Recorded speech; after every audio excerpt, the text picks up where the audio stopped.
Pensei que a Tailândia fosse ser o lugar mais bonito disparado, né? Até pela beleza natural. E um lugar mais... É um destino mais pop, por assim dizer, né? E eu gostei mais do Vietnã, pela cultura. Eu achei uma experiência muito mais autêntica. Então, desse ponto de vista, me surpreendeu, né? Então, quando se fala em Sudeste Asiático, não, vou para a Tailândia e arredores. E no final eu gostei muito de ter ido para o Vietnã e para o Camboja. Talvez tenha gostado mais desses dois lugares do que a Tailândia.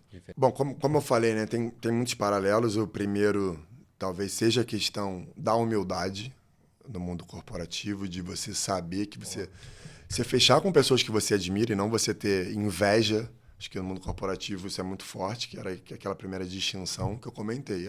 Cara, se alguém manda bem, se alguém se comunica bem, se alguém se posiciona bem, se alguém é tecnicamente bom, por que eu não vou colar com essa pessoa, né? Para eu extrair o máximo dela, para a gente trabalhar junto e atingir objetivos em comum. Eu acho que isso é muito importante e um pouquinho todo dia, sabe? Então, acho que tanto no mundo corporativo quanto no mundo das lutas é um ambiente complexo em que você, todo dia, você cresce um pouquinho. Vão ter vezes que uma reunião pode dar errado, né? Você chegou preparado, mas foi para um caminho que você não esperava. Na luta, isso também é bastante comum, mas você sabe que no longo prazo você vai evoluir e crescer. A gente vive em sociedade, né? A gente se importa com o que as pessoas falam, principalmente as pessoas mais próximas, né? Isso tem uma influência. Ninguém gosta de ser excluído da sociedade, né? Todo mundo gosta de ser admirado. Então, eu acho que é mais a forma como você vê, né? Pô, quem tá falando mal de você? Você é uma pessoa que tá nem aí? Dane-se. Agora, no mundo corporativo, porra, as pessoas que você trabalha falam mal de você. Então, assim, viu como é que é diferente? Então, acho que você tem uma consciência, uma lucidez com relação a com que você se preocupa ou não, que é o ponto-chave.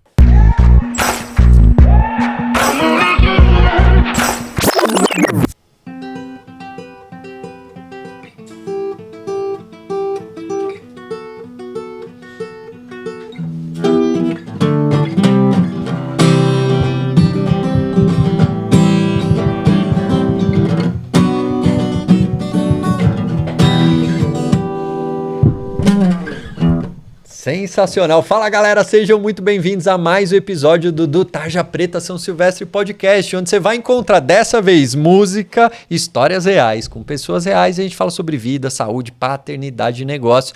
E hoje no episódio 55, a gente tá aqui de uma forma diferente, porque até música tem. Então o convidado, que eu já vou falar sobre ele, já vou apresentá-lo, resolveu aqui pegar o violão que estava aqui no estúdio do Fernando e tocou só minha música preferida e Tempo Perdido, Legião Urbana, talvez você conheça. E aproveitando que a gente está falando de música boa, de coisa boa, se inscreve aqui no canal, porque é dessa forma que a mensagem que a gente conversa aqui chega para mais gente, talvez para aquela pessoa que esteja precisando. Mas deixa eu apresentar meu convidado, que ele já fez aqui algo muito bacana, que foi começar com essa melodia.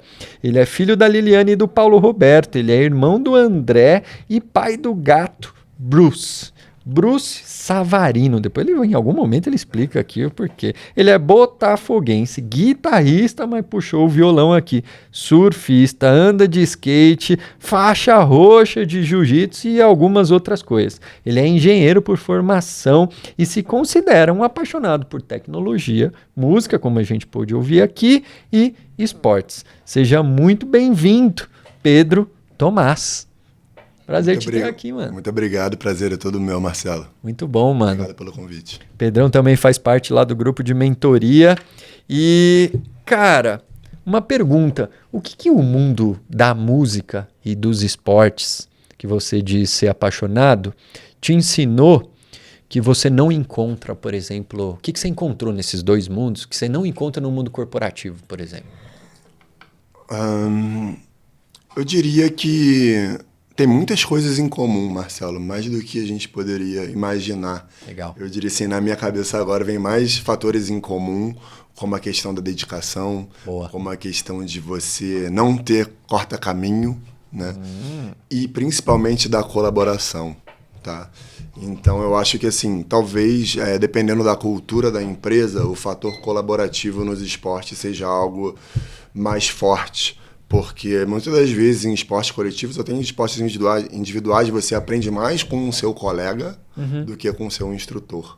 Então eu acho que essa questão colaborativa e de abertura e de diálogo é muito forte. Boa. E o que você acha que desses mundos a gente ainda enxerga pouco no mundo corporativo, por exemplo, que poderia ser, sei lá, um resultado diferente, sabe? Seja de colaboração, seja de resultado financeiro mesmo, pela tua experiência aí de total de carreira, nem estou falando no momento atual só. O que você acha que, se a gente tivesse mais acesso à música, a esporte, a gente poderia agregar e trazer de bom para esse universo?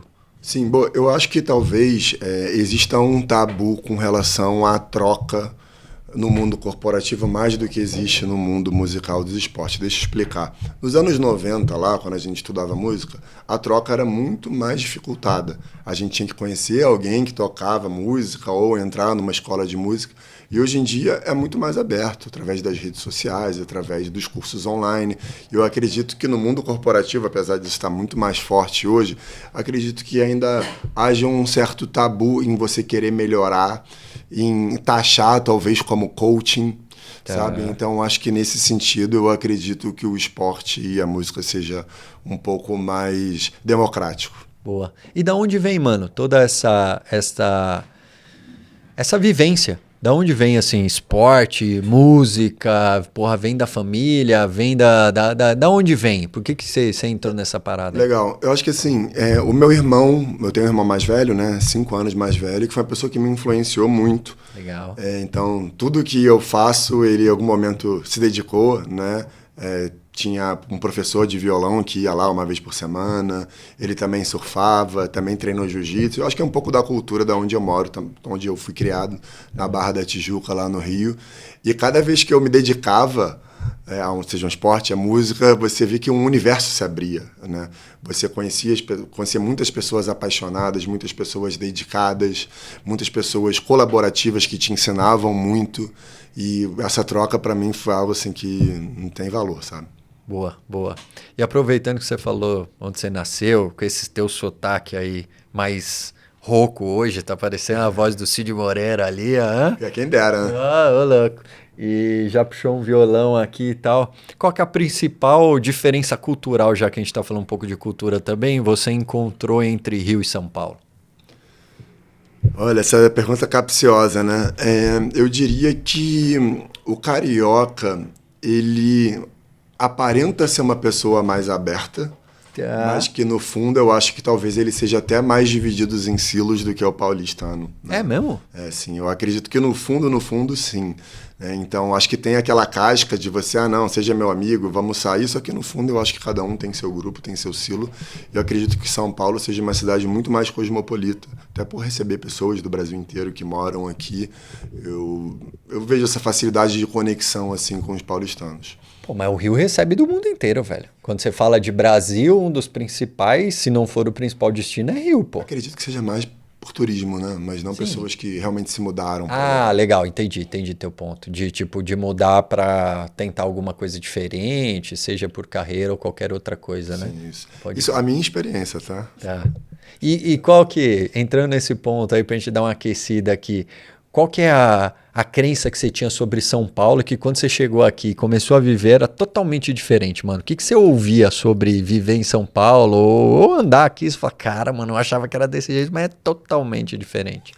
Aqui era uma cidade realmente onde só se trabalhava, onde o trânsito era caótico, onde só tinha prédio e, enfim, parcialmente se confirmaram algumas dessas afirmações, mas tem todo o lado muito bom, como eu comentei, com relação a programas, a cultura das pessoas, a receptividade, espaços urbanos também interessantes, como o Parque Ibirapuera, que eu amo, por exemplo. Então, acho que tudo isso é contornável, dado todas as características boas que a cidade também apresenta. Boa. E você morou em algum outro lugar também, né? Morei em Florianópolis. Então, assim, fui do 8 ao 80, né? Fui do Rio para uma cidade menor, com praia. E aí depois eu vim para São Paulo. Confesso que em todos esses lugares teve uma questão de adaptação no início, mas que depois que você se apega ao lugar, cria a sua rotina. Acho que todos nós temos nessa questão da rotina. fica bem mais legal. E da onde você acha que vem esse perfil já mais explorador, assim, e tal? Tem alguém na tua família, assim, que tem esse perfil e tal? Que você modelou ou você acha que é teu mesmo? Eu acredito que o meu irmão, por exemplo, isso foi engraçado, né? Porque o meu irmão, ele é concursado, ele foi morar no Paraná. Tá bom. E aí ele tinha esse desejo de ir para Santa Catarina durante muito tempo, né? Que, enfim, seria como o Paraná, como Curitiba, só que com as praias mais bonitas, né? Com o povo, acho que mais receptivo.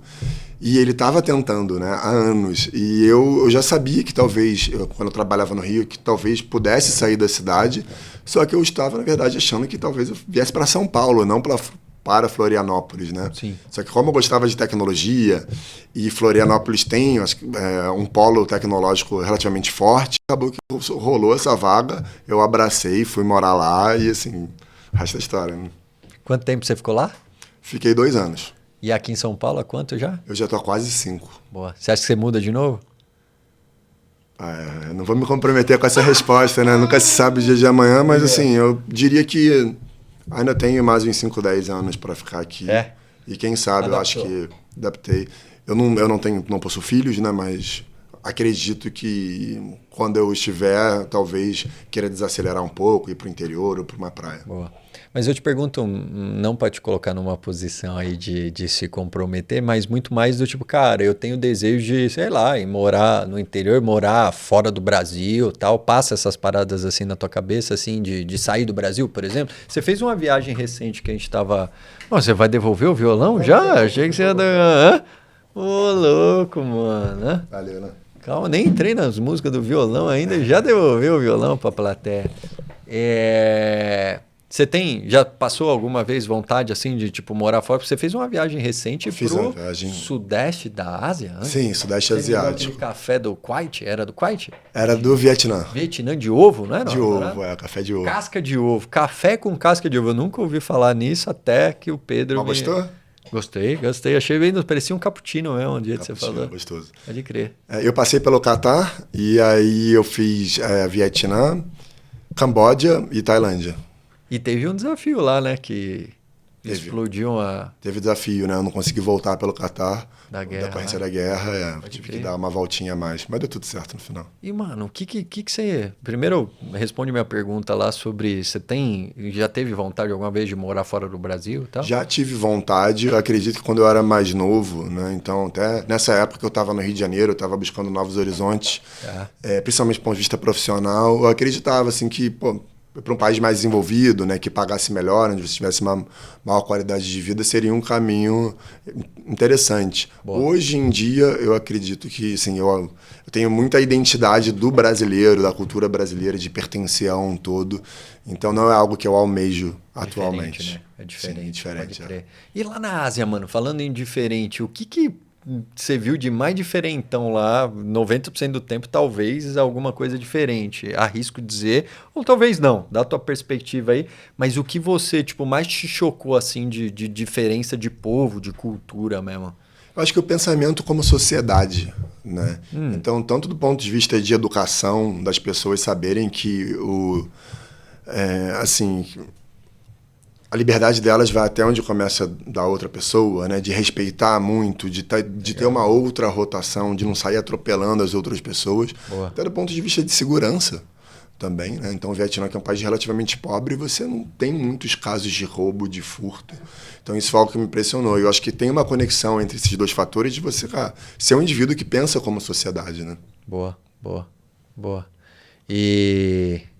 teve algo que você achou que ia encontrar lá e que, mano, foi totalmente diferente assim do que você imaginou? Alguma crença que você já foi, puta, isso aqui eu vou ter um desafio assim e tal. Aí quando você chegou lá, não, era mais comum do que... Teve alguma parada assim? Eu acredito que, eu achei que eu fosse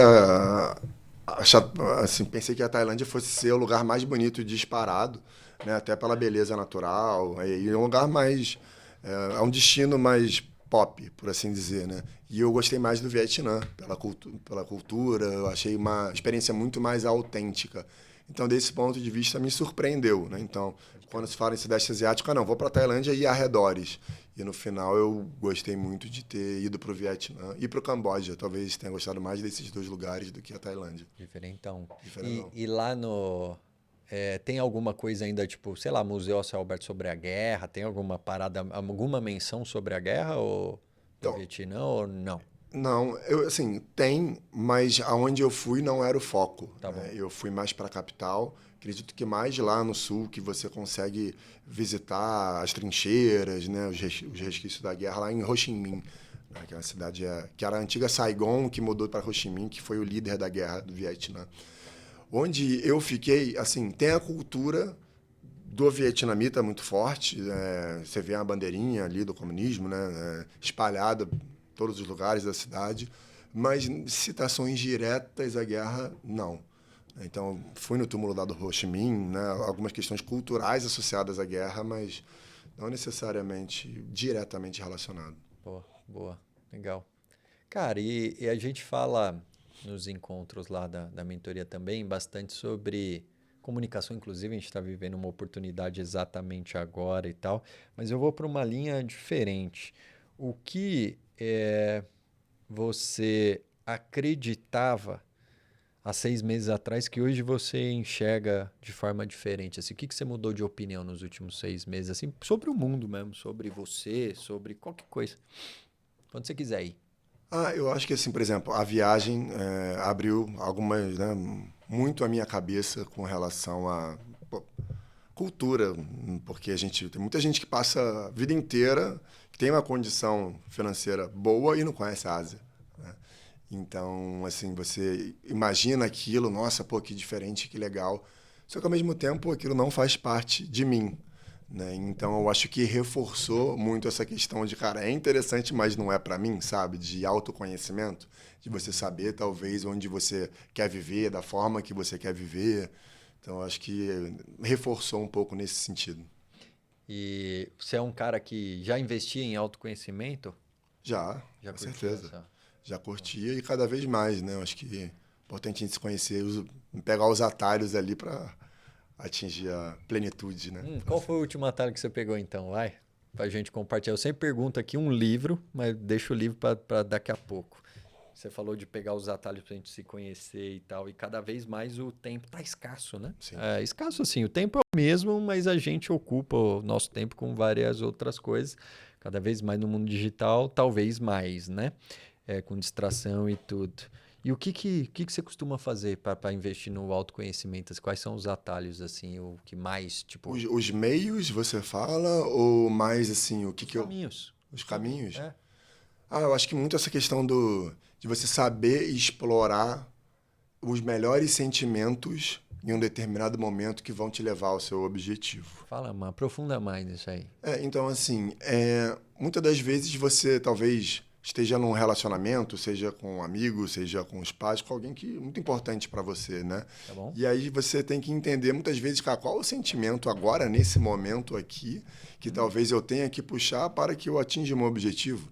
Meu objetivo vai ser brigar com essa pessoa, meu objetivo vai ser ter um momento legal com essa pessoa, meu objetivo é dar um feedback para essa pessoa.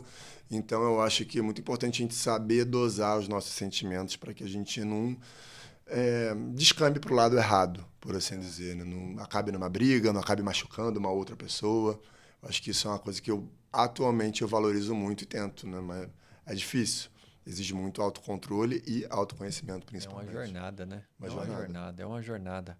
Pode crer. E quando você olha para esse tema, é algo que quando você vai para uma conversa, por exemplo, a gente até teve um dos encontros, o Caio lá, o Caio Saleiro, que já participou aqui do podcast, ele foi falar sobre conversas mais difíceis, né? Como a gente lida melhor e tudo mais, quando a gente olha de fora e tudo, enfim. É como se a gente estivesse assistindo o filme de uma gravação, de uma câmera. E quando você vai para... Quando você está nesse exemplo que você deu, né? De uma relação com um familiar, por exemplo, que a gente gosta. Você já vai normalmente com uma intenção ou você tenta esse exercício durante o papo corpo mesmo? Fala, mano, o que eu tô sentindo aqui e tal? Ou você já tenta se preparar antes, assim? Eu acho que é importante se preparar antes, né? É muito difícil você sempre olhar com a ótica de terceira pessoa, se olhando. Boa. Então, eu acho que existem alguns parâmetros que você vai observando que acontecem, algumas armadilhas que acontecem durante uma conversa. E eu acho que você se preparando antes, você sabe identificar quando aquilo ali está indo para um caminho que não é o caminho que você quer levar. Então, eu acho que o treinamento e a preparação são fundamentais. Boa. E você acha que o esporte te ajuda nisso? A Com música? certeza, com certeza. Boa. O esporte é demais. Eu já pratiquei lutas, né? Então, eu acho que assim, a filosofia, por exemplo, do jiu-jitsu, que foi a luta que eu pratiquei, mas não restrita, ele fala muito sobre a humildade. Ele te ensina muito sobre humildade, de você chegar na faixa branca, apanhar para alguém mais graduado e ter humildade de, olha, principalmente o homem jovem, ele sofre muito com essa questão do ego, né? Quem é mais forte. Então, você, olha, sou mais fraco aqui, por favor, me ensina, eu quero ser forte que nem você. Então, eu acho que a luta me ensinou muito sobre isso. E tem uma. Eu já senti vontade de conhecer um pouco mais do jiu-jitsu. Algumas pessoas já passaram aqui, inclusive, e tá na minha lista. Uma hora eu vou para isso, né? Para lá experimentar. Mas funciona assim, você que já viveu dentro mesmo, que quem treina o faixa branca é a próxima faixa. Ou nada a ver, ou é o faixa preta que treina o branco, assim. Quem treina faixa branca são todos, né? O espírito do jiu-jitsu é um espírito extremamente colaborativo, né? Tá bom.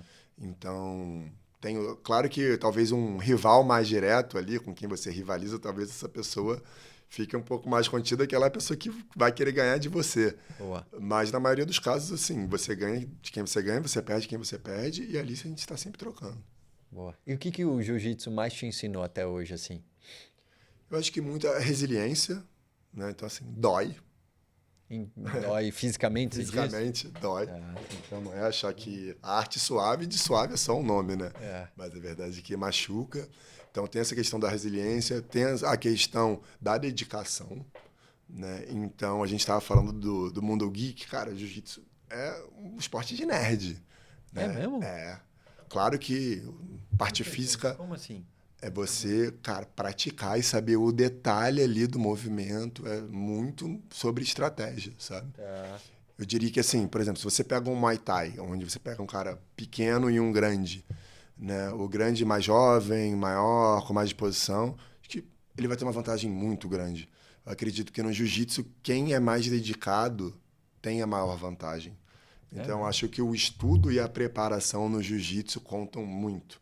Então, sim, é no detalhe ali. Eu acho que é um esporte que valoriza muito a dedicação. Como é que você prepara para um combate de jiu-jitsu, por exemplo? Como que você analisa a estratégia? São movimentos, certo? Certo. E aí o objetivo é fazer com que A finalização. o adversário dê os 3 tapinhas lá. É finalizar o adversário, sim. Tá. Aí ou você vai, tipo, deixar ele com medo de quebrar um membro, ou você vai tirar o ar dele. Ou eu tô viajando. Basicamente é a submissão total da pessoa, né? Então, assim, você está prestes a quebrar um membro da pessoa ou prestes a apagar a pessoa, digamos assim. Tá. Ela Aí de uma dá falta aquele de ar. desespero tal que você fala, mano, vou morrer, vou bater aqui. É isso. Tipo, você quando você tá apanhando, o que você sente assim? É o fim da luta, né? Assim, você aceitar que você perdeu. Ninguém vai querer quebrar um braço, né? Tem um braço quebrado. Então... Mas você não. Mas quem tá apanhando sabe que a pessoa não vai chegar nesse limite. Não sabe, mas... Mas o inconsciente fala, mano, deu. É tipo checkmate do xadrez. Você vai falar, não perdi? Perdeu. Entrega. Não, mas aí já é o depois. Eu tô tentando entrar na brisa de, tipo, como que é o durante, assim, ó. Quem que bate? É você consciente ou é o teu inconsciente? Fala, mano, cheguei no meu limite e bati e nem percebi que eu bati. Tá ligado? Meu ponto? Entendi. Bateu que se fala os 3 tapinhas. Tipo, perdi. Sim, às vezes, Marcelo, tem umas pessoas que resistem mais e acabam desmaiando no treino. Isso acontece. Tá? Mas não é tão comum. Normalmente a gente sabe... Faixa branca mesmo. Tem uma galera que, não, apago, mas não bato, né? Tem essa filosofia. Então apaga. Acontece. Entendi. Às vezes está no limite, mas geralmente é bem definido qual é o limite e... É isso, é jogar com um pouco de inteligência, né? Você perde aqui e amanhã você ganha. Entendi. É melhor do que você se lesionar, correr qualquer tipo de risco nesse sentido. Mas então é consciente quando você bate. Sim, é consciente. Você vai falando, mano, cheguei no meu limite. Não é uma parada assim, minha brisa é se é instinto do tipo, sabe? Ó, eu vou. Puta. Vou tentar exemplificar para onde eu tô indo, né? Ah, quando você tropeça, você vai cair, você põe a mão, é instintivo, não é? Você fala assim, puta, tô caindo, vou pôr a mão. É uma parada, entendeu? Sim. De proteção mesmo. É nessa pegada ou fala, mano, vou bater aqui, porque o cara. Não vou sair daqui. Tem a questão do instinto, tá, Marcelo? Então, assim, você tá sofrendo. Você sabe que você chegou no limite que você vai se prejudicar gravemente se você não desistir, se você não der os 3 tapinhas. Só que eu acho que depende do tipo de finalização. Tem finalização que vai um pouco, vai mais aos poucos, que ele vai apertando, por exemplo, seu pescoço, e você vai perdendo o ar e você vai resistindo. E tem aquele que pega de uma vez só e você vai desesperado, que nem como se você fosse tropeçar e cair. Entendi. Tem dos dois.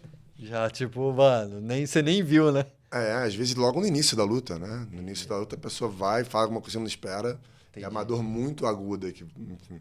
E aí você estuda, tipo, movimento mesmo. Como é que estuda? É no YouTube? Eu fico olhando lá. Hoje em dia tem muito, né? O YouTube. Mas os caras vão explicando.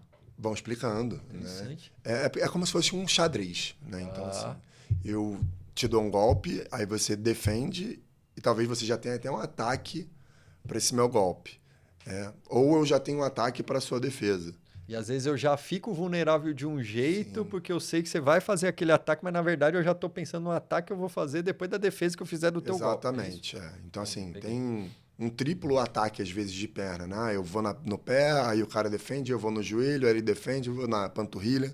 Então, tem muito essa estratégia.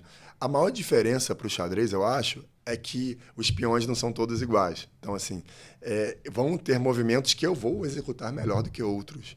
Né? E eu, claro, sempre vou focar um pouco mais nesses movimentos, em 2 ou 3 estratégias ali de ataque contra a defesa que eu consigo executar.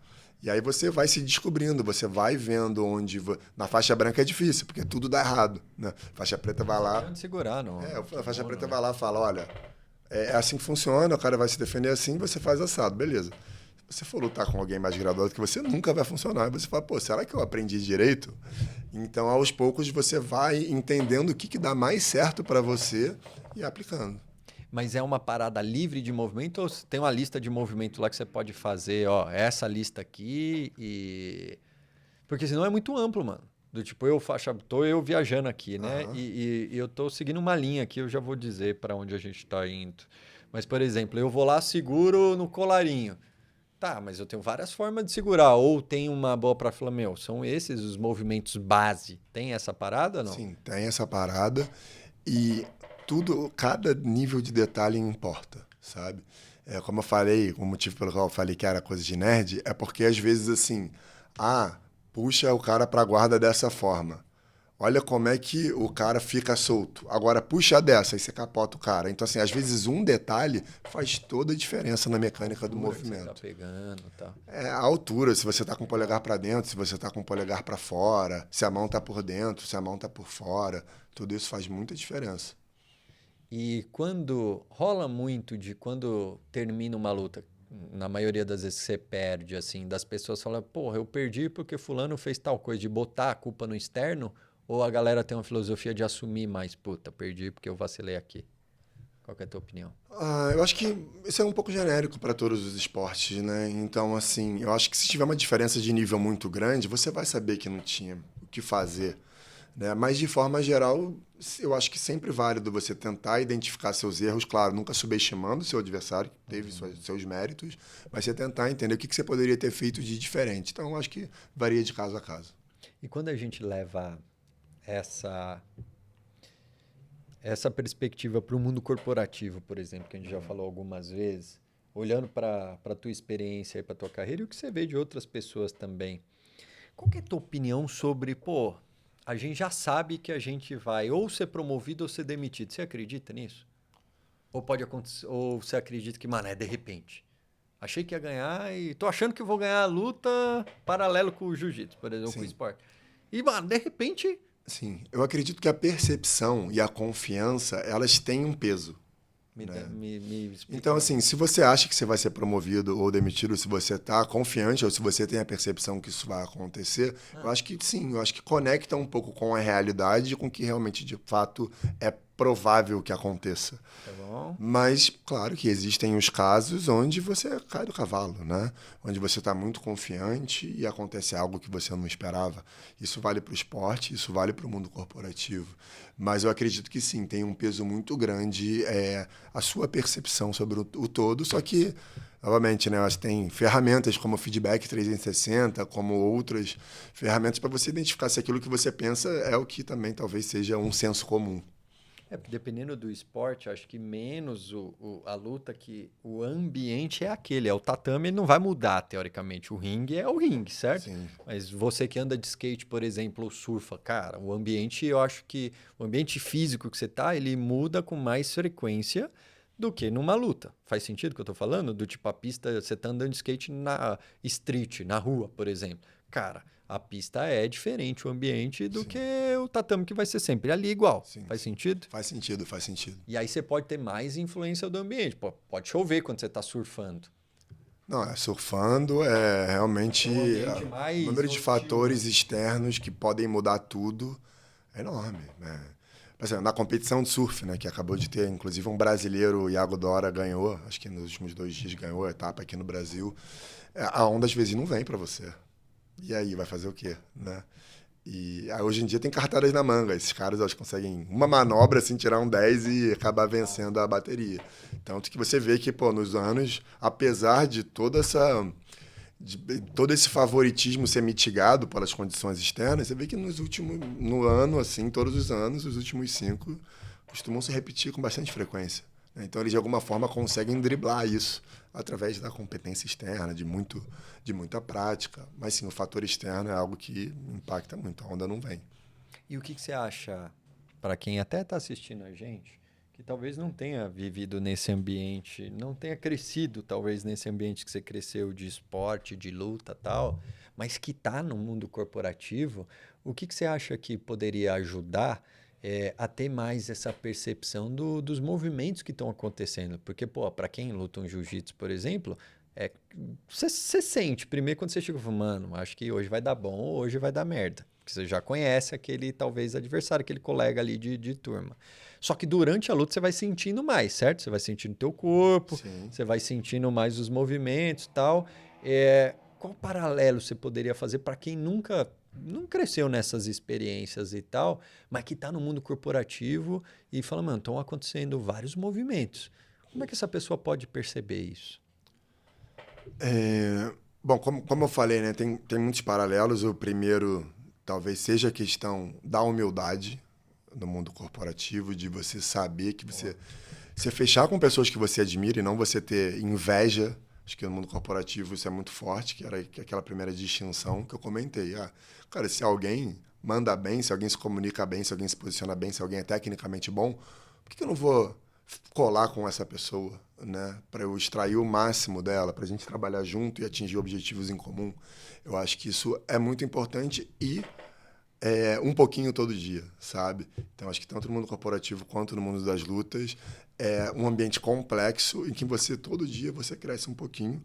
Vão ter vezes que uma reunião pode dar errado, né? Você chegou preparado, mas foi para um caminho que você não esperava. Na luta, isso também é bastante comum, mas você sabe que no longo prazo você vai evoluir e crescer.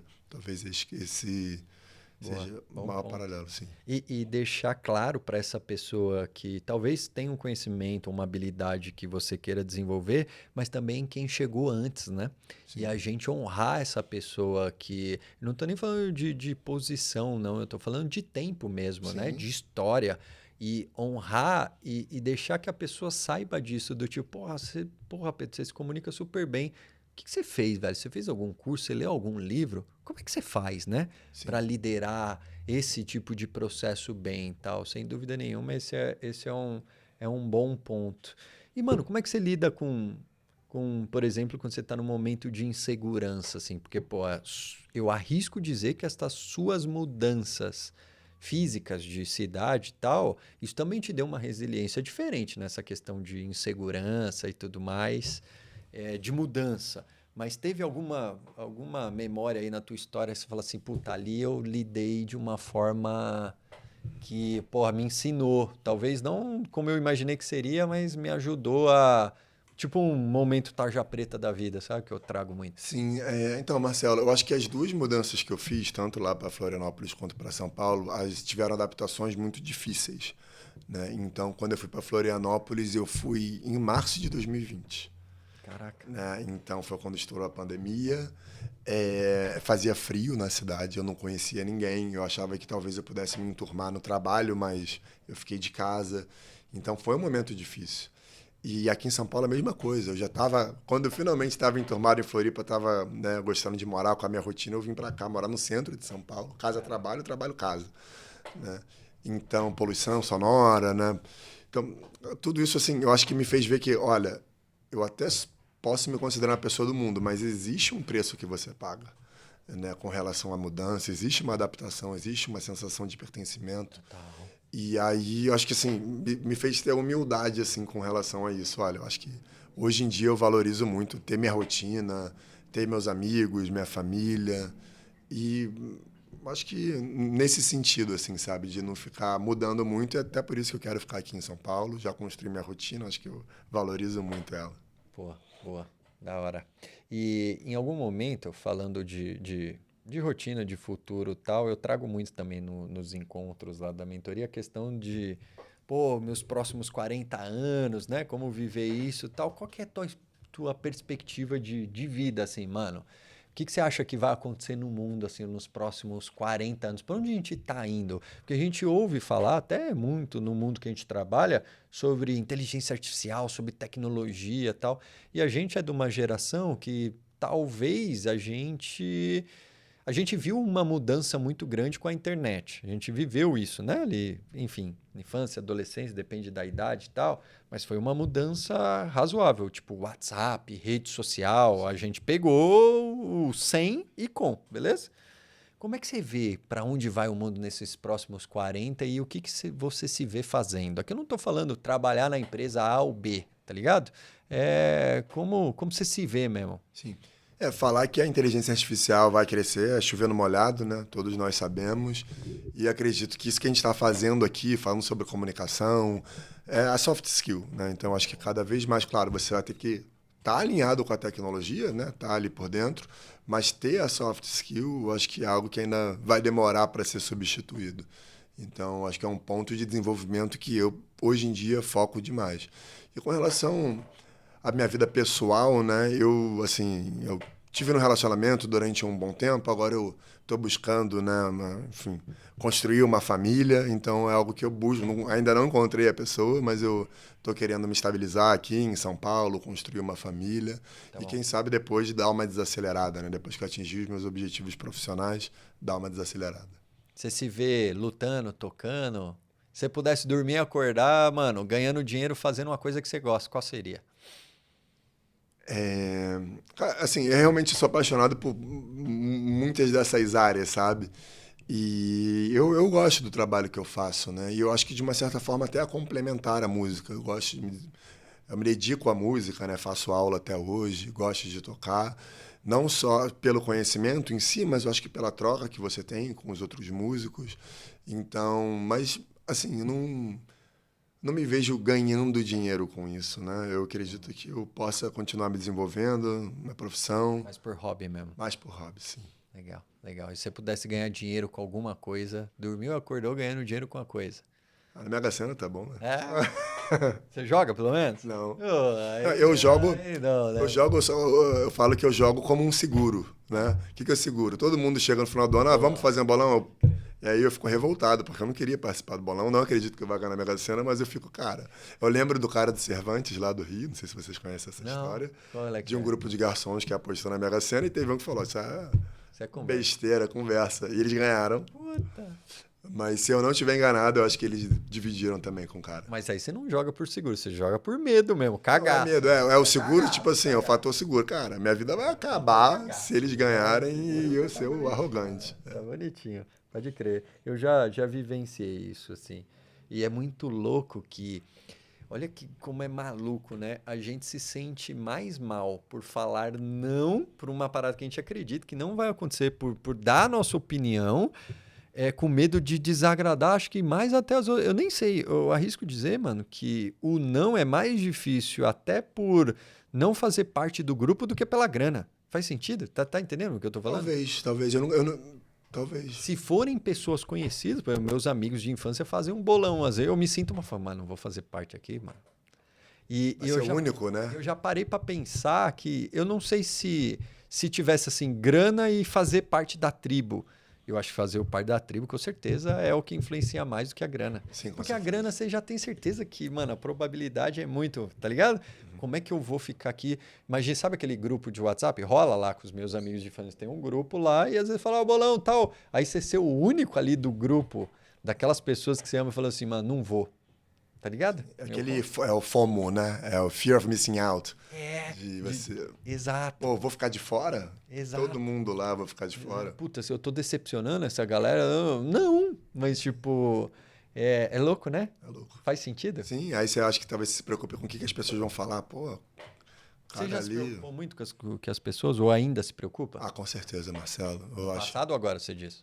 Eu acho que no passado e agora, mas talvez de formas mais diferentes, né? Eu acho que assim, tem gente, a gente vive em sociedade, né? A gente se importa com o que as pessoas falam, principalmente as pessoas mais próximas, né? Isso tem uma influência. Ninguém gosta de ser excluído da sociedade, né? Todo mundo gosta de ser admirado. Total. Então, eu acho que é mais a forma como você vê, né? Pô, quem tá falando mal de você? Você é uma pessoa que tá nem aí? Dane-se. Agora, no mundo corporativo, porra, as pessoas que você trabalha falam mal de você. Então, assim, viu como é que é diferente? Então, acho que você tem uma consciência, uma lucidez com relação a com que você se preocupa ou não, que é o ponto-chave. Boa. Você curte leitura? Curto. Mas eu não tenho me dedicado à leitura como eu gostaria, mas sim, eu já li vários livros. Já leu do Tarja Preta São Silvestre? Já li do Tarja O que você achou Preta do São livro do Silvestre. Tarja? Faz um merchan aí, vai. Aproveita aí que você tá num exercício de conexão. Vende o livro aí, vai. Vende pra aquela câmera lá. Vamos ver se você tá mandando bem nisso aí, vai. Bom, eu acredito que você até já tenha lido Tarja Preta São Silvestre, mas se você ainda não leu, leia. Puta história de vida desse cara aqui, leitura gostosa. Eu li indo pra Ásia no avião. Ô, louco. Leitura gostosa, rápida e inspiradora, pessoal. Comprem. O link da Amazon tá aqui na O link descrição. da Amazon está na descrição. Boa. Agora, ó, você viu, menino? Agora eu vou até liberar ele pra tocar uma outra música. Qual que é a tua música preferida? Existe? Ou músico, normalmente o cara que toca muito assim, fala assim, não, mano, não tem uma música preferida. Eu amo música, não tenho uma música preferida. Cara, Tem sim. eu, infelizmente, é algo que eu tenho que trabalhar em mim. Eu tenho ascendente em Gêmeos, eu mureto, sabe? A dúvida entre coisas. Mureto é ficar em cima do muro. Tá bom. Ficar em cima do muro. Então, gêmeos dois. Eu sou especialista em gêmeos. Tenho 2 filhos em casa. Então, nessa é quase a mesma coisa. Então pode escolher 2 preferidos, então. Do momento... Putz, cara, é tão difícil essa pergunta. Pega o violão aí, Lã, pra nós. Traz pra ele aí, pra ele. Se ele não souber responder, ele toca pelo menos, vai. Obrigado. Toca duas preferidas aí, vai, porque esse é um podcast diferente. Podcast número 55, único com música. Eu tô há 54 episódios tentando arrumar alguém que toque violão. Tá, então tem a música que é a música proibida em tocar em lojas de instrumento, porque ela é muito tocada, mas aqui Só tá toca, liberado. eu ia falar uma merda agora, mas eu falei, só toca em sex shop. Nada a ver, né? Ué, esse é musical, mano. Por que é proibida?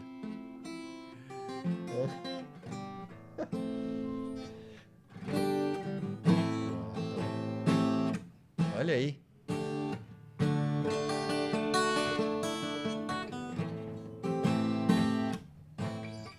A sorte de vocês é que eu não vou cantar. Então, qual que é o nome dessa? Você lembra? De quem mesmo? Led Zeppelin. Led Zeppelin. Ela é proibida porque é clichêzão?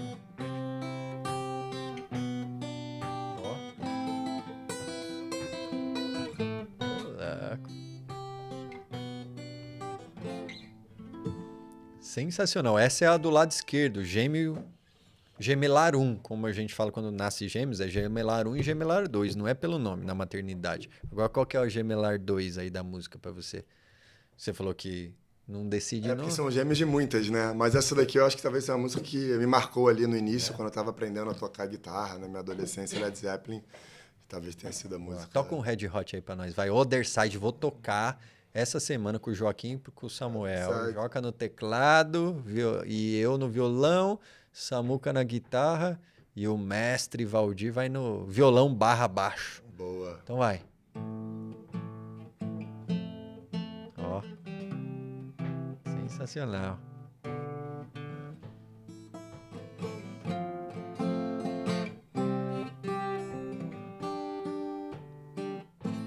Top.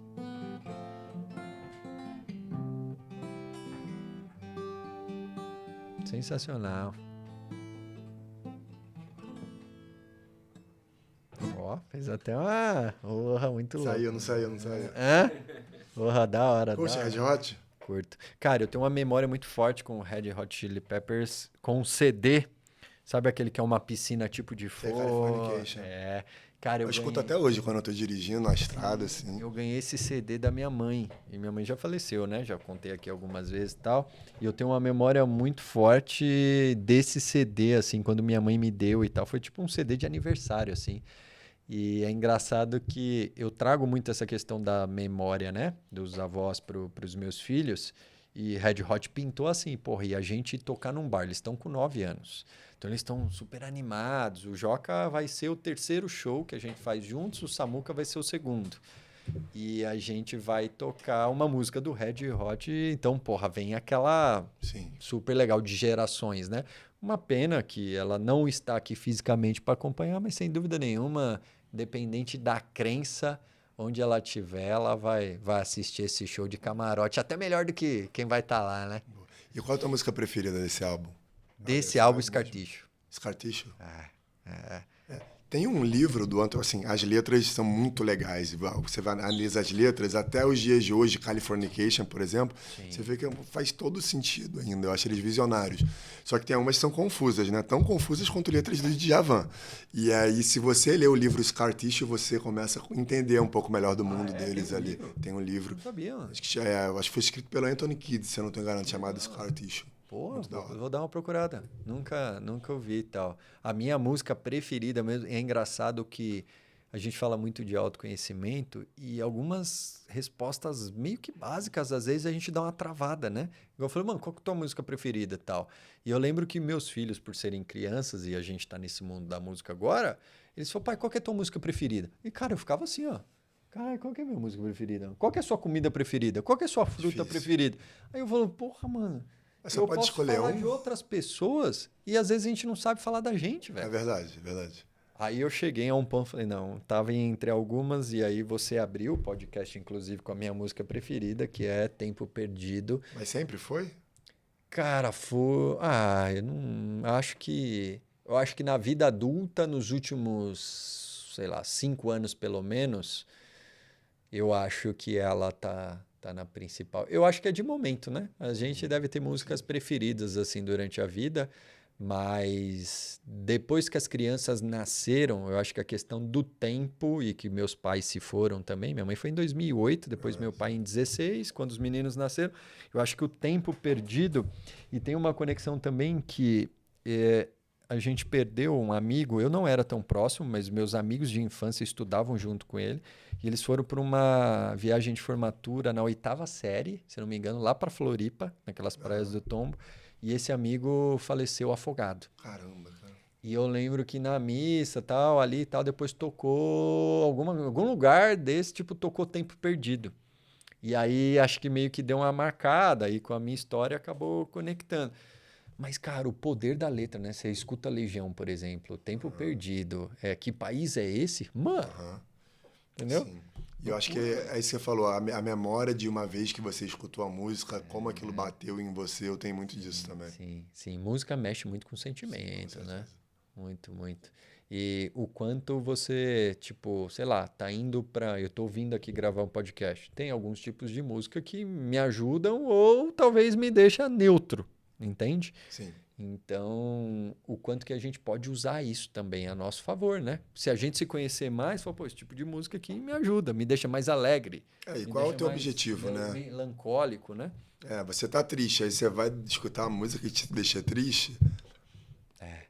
Vai ouvir aquela cantora Avril Lavigne lá, como é que é? Aham. Porra, mano, aí se você já tiver triste ouvir ela, a música é muito louca, mas você corta o pulso, né, velho? Aí você termina de tomar o que você... Muito bom, muito bom. Você já escreveu alguma vez? Você gosta de escrever música, não? Não. Assim, eu ainda não escrevi música, né? Tá aí, hein? Assim, eu tenho criação, mas a criação é mais no improviso, sabe? Em fazer uma base, em fazer Mais na uma melodia. melodia, assim. Boa, boa. Você tem vontade de escrever? Tenho. E a É gente uma das falou do livro, metas. eu não fiz a pergunta do livro. Um livro que te ajudou a enxergar o mundo de forma diferente, já que você curte a leitura. Além do Tarja Preta São Silvestre, você fez um baita merchan aqui, né? Link na descrição. Mas o livro faz jus ao merchan que eu fiz. Porra, não, agora. E eu li um livro recentemente, eu não sei se ele foi traduzido, tá? Eu li em inglês que era Your Brain at Work. Tá. Que ele explora justamente essa questão dos sentimentos, em você botar uma lupa, eu acho que para você se olhar como terceira pessoa e não cair em armadilhas ali que muitas das vezes nossos sentimentos acabam nos colocando, né? Dá um exemplo de armadilha aí. Ah, ele explora muito situações do dia a dia, né? Então, fala que o filho chegou, o filho tá com você teve um dia estressante no trabalho, o seu filho chegou em casa, botou uma música alta ou foi grosso com você e você explode, aí as coisas vão pro lado muito ruim. Então, de você realmente tentar entender o porquê daquela pessoa, de você respirar fundo, de você ter algumas técnicas ali para que você não caia nessas armadilhas. Esse é um exemplo clássico, né? Pode crer, pode crer. Isso acontece? Você? Com, com uma frequência razoável, né? É uma jornada de aprendizado. Falando em jornada, mano, quando você olha para a tua jornada futura, tem algum sonho que você tem muita vontade de realizar nos próximos anos assim? Eu diria que sim. Eu acho que talvez montar uma casa, comprar um apartamento, montar uma casa, colocar ela bem do jeito que eu gosto. Hoje em dia, principalmente com o trabalho remoto, onde a gente passa tanto tempo em casa, né? Ter o seu canto, assim, sabe? Fala, cara, agora eu vou repousar aqui, né? Vou ficar tá na minha cara, do meu jeito, vou ficar aqui com uma pessoa que, enfim, que eu amo, ou sozinha, ou seja como for, ter esse lar, esse aconchego. Não deixa de ser uma forma de investir em si próprio, né? Com Concorda? certeza. Boa, boa. Com certeza. Você passa mais tempo na sua casa ou no seu carro, né? E é louco, sensacional. Até quando a gente olha para a saúde também, a gente falou muito de esporte aqui, de música e tudo mais, saúde mental, enfim, o quanto tempo a gente passa com a gente mesmo, né? E Sim. aí a gente às vezes não valoriza isso ou não investe, inclusive recurso nisso, né? E aí a gente está chegando aqui mais no final já da nossa conversa, que passou super rápido. E antes de eu te pedir uma última música, estou brincando, você já tocou bastante, fique em paz. O que você poderia dizer para quem investe pouco em si mesmo? Por que valeria a pena investir mais em si, seja em um hobby, como a música, esporte, mentoria que a gente falou bastante aqui, autoconhecimento? O que você acha que vale a pena investir mais na gente mesmo? Sem clichê, manja, tipo do coração mesmo. Sim, eu acho que a gente é a pessoa que, em teoria, deveria melhor conhecer a si próprio, né? Sim. A gente passa muito tempo. Só que é engraçado como eu acho que talvez a gente não faça essa autoanálise assim como, sei lá, o seu primo, que você encontra há muito tempo, mas a cada vez é um mês, ele vai ter de você. Ou os seus primos vão ter todos a mesma percepção de você, que é algo que você talvez até saiba, mas esteja no subconsciente, sabe? E que seja algo que, pô, se você soubesse, você poderia trabalhar. Trabalhar para quê? Para atingir, eu acho que objetivos mais profundos, assim, com relação à felicidade, com relação à plenitude, né? Pô, eu quero ser uma pessoa que magoa as outras, né? Se todos os meus primos estão falando que eu machuquei, que eu tenho essa tendência, eu quero ser esse tipo de pessoa. A maioria das pessoas vai falar que não, né? Então, eu acredito que conhecer a si próprio, cara, tem um papel fundamental em você realmente atingir essa plenitude que é algo abstrato, não tem jeito. Boa, sensacional. E que mensagem você deixaria final aí que tá no teu coração aí pra galera aí, olhando pra câmera lá, cara, o que vier, o que você achar, o que você sentir. Invista em si mesmo, né? Eu acho que, assim, muitas coisas do passado acontecem que sirvam de aprendizado. A gente sempre vai errar e acertar. Troque muito com as pessoas, fundamental. Aproxime-se de pessoas que você admira. E, por último, leia o livro da Tarja Preta São Silvestre. Ô, louco, matou Link aqui. pau, hein? Já vai Na receber até um Amazon. convite. Link Clica da aqui. Amazon aqui embaixo. Pode clicar. Você é louco. Agora é a hora de encerrar, hein, Fê? Agora já pode... Mais convidado desse. Tem que trazer, mas não, ele já vai voltar, com certeza, né? E siga-me nas redes sociais. Ah, PETVJ no Insta e Pedro Eduardo Tomás no LinkedIn. boa, boa. E pede música, pode pedir música lá, tipo igual no Fantástico. Pode pedir, lá. pode pedir. Valeu, Falou? mano. Valeu, Curtiu? Marcelo. Curti. É nóis, mano. Abraço. Galera, obrigado você que ficou até aqui. Se em algum momento essa conversa te tocou, vem algum nome na tua cabeça, manda para essa pessoa e não esquece aí de se inscrever no canal ou seguir se você estiver ouvindo pelo Spotify e a gente se vê no próximo episódio. Sobre mentoria também vai ter um link aqui, caso gere alguma curiosidade aí para ti. Valeu, abraço, tchau. Minha voz estava acabando já. E aí?